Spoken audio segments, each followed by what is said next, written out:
I, 32F, have been married to my husband Bob, 34M, for 5 years now, and until recently, I thought we had a great relationship with his parents. My father-in-law David, 60M, has always been incredibly supportive of us. He helped us with the down payment on our house, babysits our 3-year-old daughter Emma whenever we need help, and has generally been the perfect grandfather and father-in-law. My mother-in-law Samantha, 58F, was also great initially, though she could be a bit controlling at times. Some background is needed here. Samantha was previously married to a man named James, 59M, in her early 20s. They were college sweethearts and got married right after graduation. The marriage only lasted 2 years because they wanted different things. Samantha wanted kids immediately, while James wanted to focus on his career first. They divorced, and Samantha met David shortly after. They've been married for 35 years and have 2 children, my husband Bob and his sister Lisa, 31F. I never knew much about James until recently. Samantha rarely talked about her first marriage, and when she did, she always made it sound like it was a mistake of her youth. David never seemed bothered by Samantha's past, and James was never mentioned at family gatherings. Bob and Lisa knew about him but had never met him, as far as I knew. Everything started last month when I was at the Pine Valley Mall. I had gone there to return some clothes and was heading to the food court when I spotted Samantha at the Starbucks. She was sitting with a man I didn't recognize, and something about their interaction caught my attention. They weren't just having a casual conversation. Samantha was laughing at everything he said, touching his arm frequently, and had that flirtatious body language that was impossible to miss.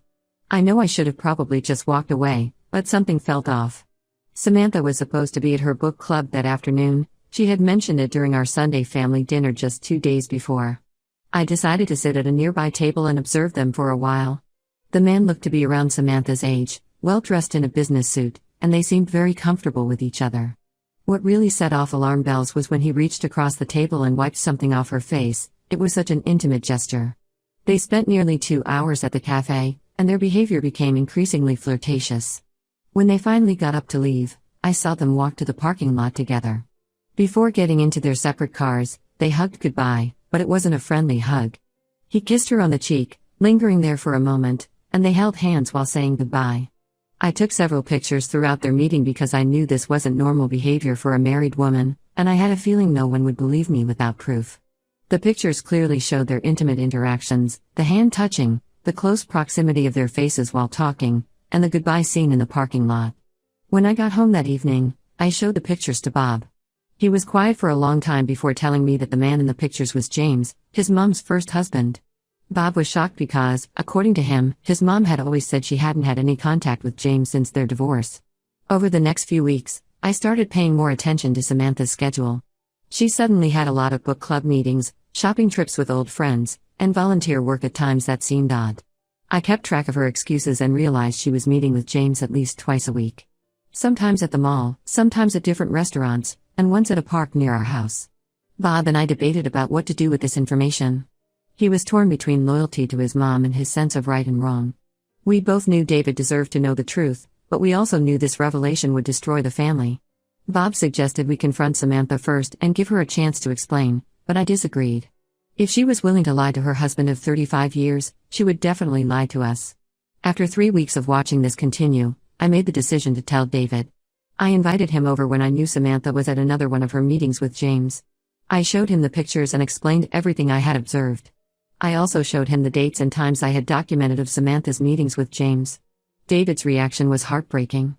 He just sat there, staring at the pictures, his hands shaking. He kept saying "I don't understand" over and over. This man had given Samantha everything she ever wanted: a beautiful home, wonderful children, financial security, and unwavering love and support. And this was how she repaid him.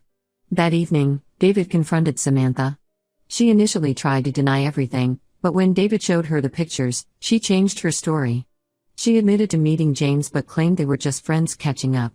She said they had run into each other at a grocery store 6 months ago and had been meeting occasionally to talk about old times. But if they were just friends, why did she lie about where she was going? Why did she hide these meetings from everyone? And why did she act so intimately with him in public? The pictures clearly showed behavior that went beyond friendship. Samantha was furious with me for exposing her. She called me horrible names, said I was a jealous, spiteful person who was trying to destroy her family. She claimed I had misinterpreted everything and was making something innocent look bad. Lisa immediately took her mom's side, saying I had no right to spy on Samantha or interfere in her personal life. Now the whole family is divided. David has moved out of their house and is staying with his brother. Samantha is playing the victim, telling everyone that I'm trying to destroy her marriage out of spite. Lisa won't speak to me or Bob, and Samantha's siblings have been sending us angry messages about how we've ruined their family. Bob supports my decision to tell David, but I can see how much this is hurting him. Ida for exposing Samantha's secret meetings? Should I have just minded my own business? Edit. Some people are asking why I think Samantha and James were having an affair when they were just meeting and hugging. There's more to it than just that. In the pictures I took, you can clearly see them holding hands under the table, and James was kissing her neck at one point. Also, Samantha had been lying to David about where she was going when she met James. If it was just innocent friendship, why lie? Update 1. It's been 3 weeks since my last post, and everything has gotten much worse than I could have imagined. I'm still processing everything that's happened, and it feels like our family is falling apart more each day. After the initial confrontation, Samantha moved in with Lisa, claiming she needed space to figure things out. David stayed at their house, and Bob and I tried our best to support him. David was struggling badly, he wasn't eating properly, wasn't sleeping well, and spent most of his time just sitting in their bedroom looking at old photo albums. It was heartbreaking to see this proud, strong man reduced to such a state. Samantha kept trying to control the narrative. She told everyone that I had misinterpreted innocent meetings between old friends and turned them into something scandalous. She even went to our church and told people there that I was trying to destroy her marriage because I was jealous of her close relationship with Bob. Some people actually believed her, and we started getting cold shoulders from people we'd known for years. Bob was trying to stay neutral at first, supporting his dad while still hoping his mom would come to her senses. He visited Samantha at Lisa's house a few times, trying to understand her side of the story. But each time he came back more frustrated because Samantha would just cry and play victim instead of explaining her actions. Then last week, everything exploded. It happened because of a simple mistake. Lisa accidentally sent a message to our family group chat instead of sending it privately to Samantha. The message read, "Mom, I found a perfect apartment for you and James. It's in the River Heights area, close to his office. His divorce will be final next month, so the timing works perfectly. You can start moving your things gradually before David notices anything missing." The message also had pictures of a luxury apartment attached. Before Lisa could delete it, everyone in the family had seen it. Bob immediately called Lisa, but she denied him access to Samantha. That's when all the truth started coming out. Samantha finally admitted to everything. Apparently, she ran into James at a college reunion 6 months ago. According to her, seeing him brought back all her old feelings. They started meeting secretly, and soon realized they were still in love. James confessed that he had regretted letting her go all those years ago, and now that his kids were grown up, he was ready to be with her. The most shocking part was that Samantha had been planning to leave David for months. She and James had it all mapped out. He would divorce his current wife, who had no idea about any of this. They would both sell their houses, and then buy a place together. Samantha had already started moving some of her jewelry and important documents to Lisa's house. When Bob asked Lisa how long she had known about this, she broke down and admitted she'd been helping her mom plan this since the beginning. She had been covering for Samantha's meetings with James, helping her look for apartments, and even helping her set up a secret bank account to transfer money into. Bob was devastated by Lisa's betrayal. They had always been close despite their different personalities. He couldn't understand how his sister could help destroy their family like this. When he asked her why, Lisa said she just wanted their mom to be happy, and she believed Samantha and James were meant to be together. David's reaction to all this was heartbreaking. We were with him when he read Lisa's message, and he just crumbled. He kept asking what he had done wrong, why wasn't he enough, whether Samantha had ever really loved him or if he had just been a replacement for James all these years. He started going through old photos and videos, questioning every happy moment they had shared. The next day, Samantha officially filed for divorce. She didn't even have the decency to tell David personally. He found out when the papers were served to him at work. She's now openly dating James, posting pictures of them together on social media, acting like she's finally found her happiness. Lisa has completely cut off contact with Bob and me. She sent us a long message saying we had no right to interfere in her mom's life and that true love shouldn't be denied just because of societal expectations. She accused us of being judgmental and said if we really loved Samantha, we would want her to be happy. Samantha's side of the family is making our lives miserable. They're spreading rumors about me, saying I fabricated the whole thing because I was jealous of Samantha's wealth and social status. Some of them have even started calling our mutual friends, telling them not to trust me because I'm a homewrecker. Bob is trying to stay strong, but I can see how much this is hurting him. He lost his mom, sister, and half his extended family in one go. He keeps saying he supports my decision to expose the truth, but sometimes I catch him looking at old family photos with tears in his eyes. The only small positive in all this is that David's family has been incredibly supportive. His brother helped him find a good divorce lawyer, and his sister has been coming over every day to make sure he eats properly. They've all made it clear that they still consider Bob and me part of their family, regardless of what happens with Samantha. I still don't regret telling David the truth, but seeing all this pain and destruction makes me understand why people sometimes choose to keep secrets. The weight of knowing you caused this much hurt, even if it was the right thing to do, is heavy to bear. Update 2: 2 months have passed since my initial post, and what we've discovered has shocked us even more than the original affair. Last week, Mary, 62F, Samantha's former college roommate and longtime family friend, reached out to Bob with information that has completely changed everything we thought we knew about Samantha and James's relationship.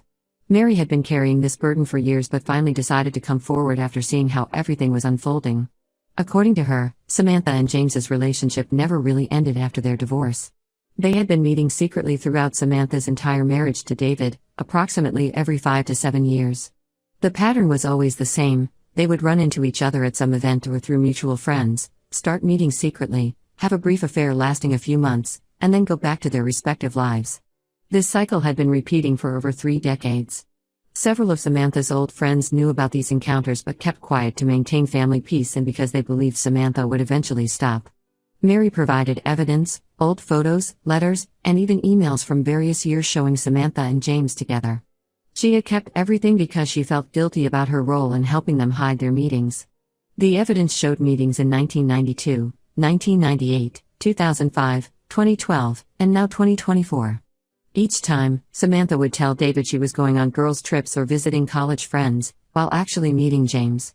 But the most devastating revelation came when Mary told us about Lisa's paternity. During one of their affairs in 1993, Samantha got pregnant with Lisa. She knew there was a possibility that James was the father, but she never told David. She let him believe Lisa was his daughter and went on raising her as if nothing had happened. This explained so much about Lisa's behavior. We discovered that Samantha had told Lisa the truth about James being her biological father when Lisa was 18. This revelation suddenly made sense of why Lisa had always been so protective of her mother and so willing to help her leave David. She wasn't just helping her mom find happiness, she was helping her biological father too. Bob was devastated by this news and immediately got a DNA test done. The results confirmed that he is definitely David's son, but this knowledge brought him little comfort. The fact that his mother had lied about something so huge for so many years made him question everything about his childhood. When confronted with this information, Samantha's reaction was shocking. Instead of showing remorse or trying to explain, she became defensive. She said she had always loved James more than David, but stayed with David because he was stable, dependable, and good with children. She claimed she did what was best for everyone by keeping the truth hidden. David's reaction to finding out about Lisa's paternity was heartbreaking. This man had spent 31 years loving and raising a daughter who wasn't biologically his, never suspecting anything. He had paid for her education, walked her down the aisle at her wedding, and was a devoted grandfather to her children. Finding out it was all based on a lie has crushed him completely. The revelation has also led David to question everything about his marriage. He's now having his lawyer conduct a forensic audit of all their finances, suspicious that Samantha might have been giving money to James over the years. They've already found some unexplained withdrawals from their joint accounts that coincide with the years Mary mentioned. Lisa's reaction to her paternity becoming public knowledge has been mixed. She's angry at Mary for revealing the secret, but she can't deny anything because she's known the truth for years. She's still supporting Samantha, claiming that biology doesn't matter and that what's important is that David got to be her father for 31 years. Bob hasn't spoken to Lisa since finding out she knew about her paternity and kept it secret. He says he understands why she sided with Samantha now, but he can't forgive her for watching David love her and care for her all these years while knowing he wasn't her real father. The most surreal part is that Samantha seems to feel no guilt about any of this. When Bob asked her how she could lie to everyone for so many years, she said she was just following her heart and that sometimes love requires difficult choices. She's still living with Lisa and openly dating James, acting as if this was all just an inevitable conclusion to her love story. David is now considering legal action against both Samantha and James for the years of deception. His lawyer is looking into whether James's knowledge of Lisa's paternity and their ongoing affair could impact the division of assets in the divorce. Update 3: It's been 6 months since everything came to light, and the situation has finally reached its conclusion, though not in the way anyone expected. The whole truth has come out, and the consequences have been severe for everyone involved, especially Samantha. The forensic audit David's lawyers conducted revealed shocking financial details. Samantha hadn't just been meeting James over the years, she had been financially supporting him too. They found transfers totaling almost $200,000 from David's retirement savings to various accounts linked to James. Samantha had been systematically stealing from her husband for years, taking small amounts that wouldn't be immediately noticeable. The money trail showed regular transfers coinciding with James's business troubles. Apparently, James wasn't as successful as Samantha had made him out to be. His thriving medical practice had been struggling for years, and Samantha had been helping him stay afloat with David's money. She even helped pay for his children's college tuition while hiding it from David. David's lawyer is now handling both the divorce and criminal charges for financial fraud. Samantha could face serious legal consequences for the theft. She tried to claim that David had known about the transfers, but their financial advisor confirmed that David had never authorized any of these transactions. Samantha and James are living together now, but their perfect reunion isn't going as planned. James's divorce was messy once his wife discovered the full extent of his relationship with Samantha. She got 75% of their assets and primary custody of their teenage children, who want nothing to do with their father or Samantha. James's medical practice is struggling even more now that the scandal has become public in their community. Samantha's reputation has been completely destroyed. Most of her friends have distanced themselves from her, especially after learning about her decades of deception. She's been asked to step down from her position on the church board and the local charity committee she chaired. Even her bridge club, which she'd been part of for 20 years, asked her not to return. The biggest change came in Lisa's behavior. When the financial fraud came to light, she finally started to see her mother's actions clearly. Finding out that Samantha had been stealing money meant for her siblings' college funds was apparently the last straw. She's now talking to David again, realizing that the man who raised her showed more love and integrity than her biological father ever did. Lisa tried to apologize to Bob for her role in everything, but he's not ready to forgive her yet. The revelation that she knew about her paternity for years and watched David love her unconditionally while helping Samantha deceive him is something Bob is still struggling to process. He told her he needs time and distance before he can consider having any relationship with her. David is doing much better now. He's focusing on rebuilding his life and has started traveling with his brother. He's also taking steps to protect his assets and has updated his will to ensure Bob and his grandchildren are provided for. Despite everything, he's still trying to maintain a relationship with Lisa's children, showing what a truly good man he is. Bob and I have gone completely no contact with Samantha. We blocked her on everything after she tried to blame me for destroying her reputation by exposing her affair. She even showed up at our house drunk one night, screaming about how I had ruined her life. We had to call the police to remove her, and now we have a restraining order against her. I still don't regret exposing the truth, even though it caused so much pain. The last 6 months have shown me that sometimes doing the right thing hurts, but living with lies hurts more. Samantha's actions have torn this family apart, but at least now everyone knows the truth and can start healing. David said something the other day that really stuck with me: better to be hurt by the truth than comforted by a lie. After everything that's happened, I couldn't agree more.